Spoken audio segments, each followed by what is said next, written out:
I want you to know, I'm a civilian. I've never been in the armed forces, and I don't think ever in my life have I been so conscious of trying to stand up straight and to compete with the young people that we've just seen standing before us and marching before us this evening. What a sight for sore eyes.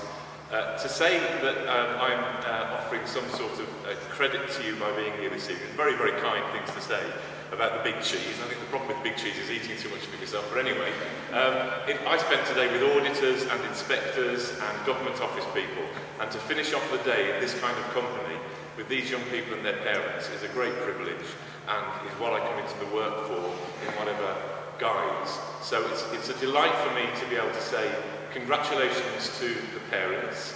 I hope you're justifiably proud of your young people's achievements, your children's achievements. I regard them as children too, with no disrespect. But particularly congratulations to those young people we've seen marching before us this evening. For some of whom I'm conscious this might be one of the first and most important moments of real personal success in your lives, and I congratulate you particularly for that. It's such an important moment, and I'll say some more about that in just a moment. I'm aware, and we saw evidence of it just now, that some of you are determined on a course or a career for the armed forces yourselves, either in the immediate future or in the medium-term future, and I can only wish you the very, very best of luck for that, and my best wishes to you for that career. Our community, our society and our country needs young people like you to take such a course, and I congratulate you and applaud you for your efforts so far, including efforts for other countries' armed forces for the future as well. What a measure of the success of your college it is that people are coming from overseas to enjoy and to learn from that experience. Some of you, however, may not be going for a career in the armed forces, but what I hope you'll find is that your experiences through this course will still be applicable. And I want to talk to you very briefly, I promise, very briefly, not just as a guest this evening or as a Director of Children's Services, but frankly, as a boss. I don't think I'm a very big cheese, but my job is a fairly large job and carries a lot of responsibility. Depending upon how you count it, I line manage around about 3,000 people, but I'm also responsible for the schools in Hampshire. And if you add it together, that's about 30,000 people who I've got accountability for and who I need to see the right people put in the right posts. And when I read your foreword, I'll just remind you, if I may, if you'll excuse me doing this, about some of the principles and values that this college and this course tries to instill in the young people, and which I think I saw and we saw in the young people in front of us this evening.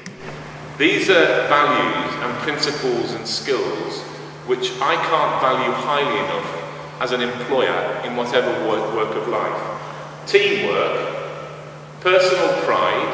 I can't have pride in you if you've not got pride in yourself. Physical and mental robustness. You'd be surprised how sometimes I get through my job by my vain efforts to stay a little bit fitter. A sense of duty. A sense of community spirit, recognising the relationship between that particular task you're doing on one day, what that means for the rest of the community, linking that back to teamwork, your confidence, and also your humility.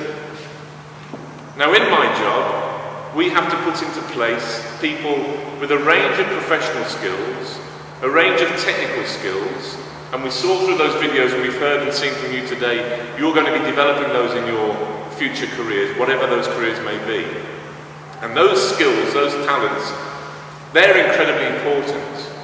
But as an employer, what I need most is those values. I can find the skills, or I can help you get to those skills, and the armed forces will do that. But developing those personal attributes is irreplaceable.